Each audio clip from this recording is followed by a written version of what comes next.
Hi everyone, it is the 5th of December, meaning we have another very lovely fanciful challenge for you. This challenge is hosted by Monica, aka Paper Mona, and several other members are participating. Monica, Christine, Jenny, Carrie, Sabine, our brand new member who is joining us this month, Emma, and myself. Every one of the other channels, the ladies I mentioned, will be linked in the description box below. Make sure you go over and check out their creations as well. It is so interesting to see how, for the same fun fold, we always come up with different ideas. So I cannot wait to see what they've made. So for this month's challenge, we were making a WV fold card. I have two pieces of cardstock I need, one of them measuring 10.5 by 6 inches, and I'm scoring down on the 10.5 inside at 2.5, 5, 7.5, and 10 inches. And I done that on both sides of the cardstock because I will be folding this as a concertina fold. So I folded down the middle, and then I am folding the two wings the other direction, and then the little tab again will be folded back up on itself. So I'm getting this W shape from it. The other piece of cardstock measures 6 by 6 inches, which will be an extension to the piece that we just made, and I'm going to use the tab to glue the two together. Now it's up to you whether you want to glue this behind that 6 by 6 inch panel or on top of it. I'm going to go on top of it, or essentially what will be the inside of the card, because I know that I will be adding some mats and layers to cover that seam up. So once it's nicely glued together, I am ready with my card base. It was just that easy. So to decorate with some decorative papers, I have this lovely teal paper, which is from the Leafy Lace collection by Chloe's Creative Cards. And the pattern paper, this lovely teal with the purples, is from the Summer Florals paper pad. Now it's funny because I'm making a winter birthday card, but I thought these colors just really worked so well for what I was going for. So this is the paper pad from the Leafy Lace collection with all the different colors in it, and it's gorgeous because all the pages have two different sides to it, so darker and lighter side. I think it's really great. So in here I'm just gluing those two on top of each other. So the teal one measures 5 3/4 of an inch squared, and the pattern paper was 5.5 inch squared. For the 4 panels in here, I have these 4 from the same paper pad and the same teal paper for the backing. So the teal ones measure 2.25 by 5 3/4, and the pattern papers measure 2 by 5.5, and I need that 4 times. So I cut out 2 of the same pattern paper as on the background in there, or on the square piece in there, and then 2 of those stripy ones. So I'm adding them just all to those panels, and I'm using my cola glue in here because I know that my cola glue will leave this card base very nice and sturdy for me once it's fully dries. So these are all the panels done. So this is the W part of the card. So it would be W V shape if I use the little note card and I glued it in there. Do you see how that adds you the V part? So W and a V. This is what gives it a name, WV fold card. Well, instead of the square note card, I'm going to use circle today. So I have 2 of the same circles cut, and I use the circle nesting dies by 2 red robins, but you can use any circle nesting dies or a circle cutter that you have in your stash. The largest die that I used in here measures about 4 3/4 of an inch, and I cut 2 of white heavyweight cardstock out with that one. The next size down, I used the same teal paper as I used on my mats, and then the smallest one again, I used white heavyweight cardstock, but I embossed it with the Decadent Dots embossing folder by Chloe's Creative Cards. So first I'm going to create the base for these circles, which would be essentially the V part, so-called V part for my card. So I'm taking the 2 largest circles first. On one of them, I'm scoring down at 3/4 of an inches to create this hinge, which I will use then to attach it to the other piece. So the same size, the largest circles that I've cut out. And then this is the piece that I will be gluing it onto my card in a way that one of those parts, the one where it has the hinge on it, is gonna go to the back, right tucked underneath all those concertina folds, and the other one will be glued to that front piece. So I hope this is making sense the way I'm making it in here. But before we move to that part, I'm going to show you some other examples, and these already been shared on my channel before. But if you're new here and you haven't seen this, I will link to that tutorial at the very end of this video. So I added a star instead of the circle in there. And here this is the typical WV, where you're using a square-shaped note card in there. And then I created one that has an oval topper. And then for the last example that I'm going to show you, I used 4 strips. This is very different. I really love this one. It's very, very different from anything that I've seen done before. The tutorial showed you how I made it with a heart-shaped front too. So please do go, if you do like these kind of old cards, do go to check that tutorial out as well. It will be linked at the very end of this video for you. And now I have to glue this piece onto my card base. I have to make sure everything sits nice and straight. The score line that I added to the back piece will run parallel with the edge of my straight line on the cards. So the concertina fold basically. So in here I'm making sure that that score line is lined up nicely on my grid lines, and the card is sitting straight while doing so.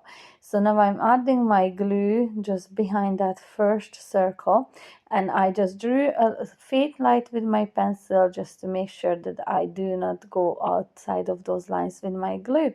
So the same on the front, I'm adding a very faint line, and this just marks the territory that I have to put my glue onto. So now this is the card front ready. All I have to do is decorate it. So I'm adding my slightly smaller teal paper on top, and then again the slightly smaller than the teal, the white emboss card. Oh, not yet, sorry, I forgot I added glitter onto the edge. Of course I did. So I went with my chisel tip glue pen right around that circle and dipped it into my Crystalina glitter, which leaves it nice, lovely and sparkly. And now it is time to glue it on top of the teal one. And this card base is coming together so lovely. It's really nice and strong feeling already at this point. So then from the Leafy Lace paper pad again, I took out this color, which matches really nicely with the flowers on my design paper.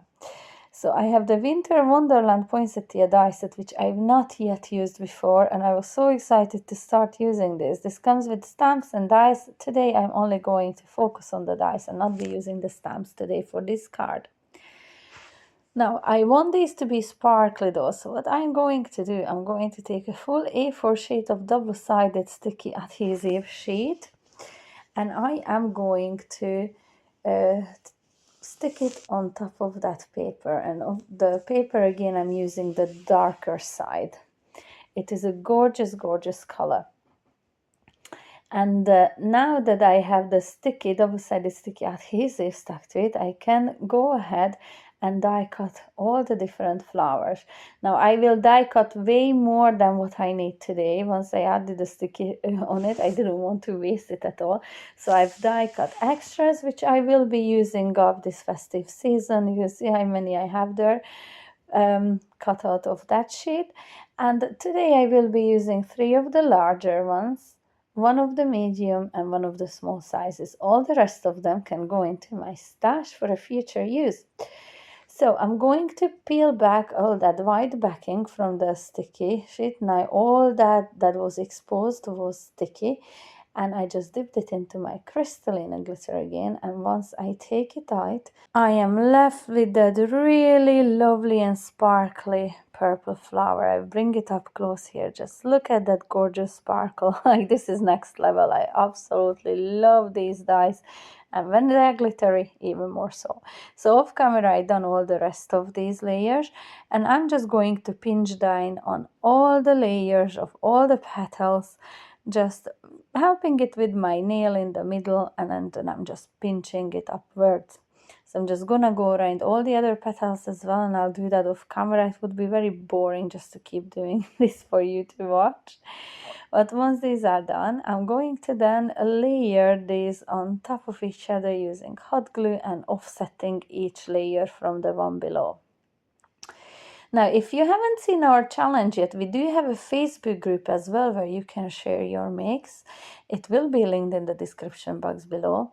Or you could share on your social media using the hashtag that you can see on my screen now. That way we would be able to see your gorgeous mix as well. So this is the flower ready, and now all I have to do is add a little sparkler in the middle, and this is one of the smaller sparkles from Chloe's Creative Crafts. And this is the flower ready. I already in advance prepared my foliage. These foiled acetate sheets from Chloe's shop are so lovely. I cannot stop using them, honestly. They are just amazing. And I've fussy cut quite a few of these. You can see that silver foiling in there. The detail is just insane. And then on the underside, I added some dry clear glue and some Nuvo turquoise glitter.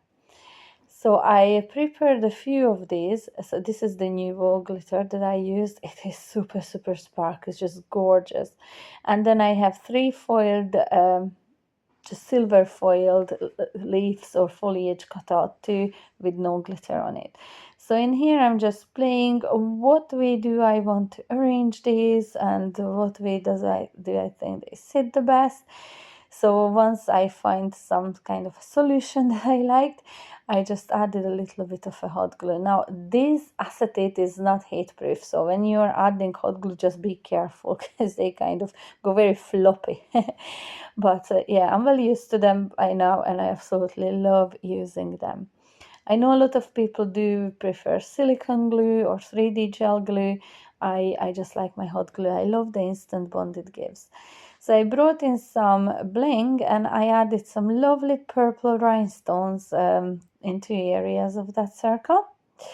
And that almost finishes all the decorations. All I have to do is just add a little circle on that backing panel, just so I have somewhere to stamp a sentiment, because the front of it is already so busy. I really do not want to clutter a sentiment in there too, and then it would just look odd, out of place. So I've cut the same teal circle as is on the front in there, same size. I'm lining it up behind the card front, and I'm going to close the back over. This way I know that it will stuck right behind that circle. So it will be properly hid when the card is closed. I cut a smaller circle from white cardstock, and I'm going to use my stamping platform because the only color that I find that matched my paper was the Distress Oxide Seedless Preserves in my stash. So I added this gorgeous sentiment from Chloe's Creative Cards. It is one of the flutterby or butterflies. I'm not sure what it's called. I will link it in the description box below. But it is a gorgeous sentiment that says, "May everything that makes you happy be yours today and always. Happy birthday." I really think that the Seedless Preserves really matches very well to my color on the card. So I really am pleased with how my winter birthday card with summer papers turned out. I really love how it looks. And it's quite bulky, so it probably wouldn't fit in an envelope, but you might need to make an envelope box for something like this. But if you do like this kind of fold, do check out all the other ladies' video tutorials. I know I cannot wait to see what kind of a take on this gorgeous fold they came up with. And also, as I mentioned earlier, I will be posting at the very end of this video my link to an older tutorial where I show you some more of my own inspiration. Here's some close-ups of this gorgeous card that I made today. I really hope you enjoyed this tutorial, and if you did, please do not forget to give me the thumbs up, subscribe to my channel if you haven't yet done so, and hit the notification bell. We are really grateful for all your support, and if you like the other ladies tutorials, do support them as well by commenting, liking, subscribing. It really means a lot to us. I really hope to see you back soon with another tutorial. Until then, bye!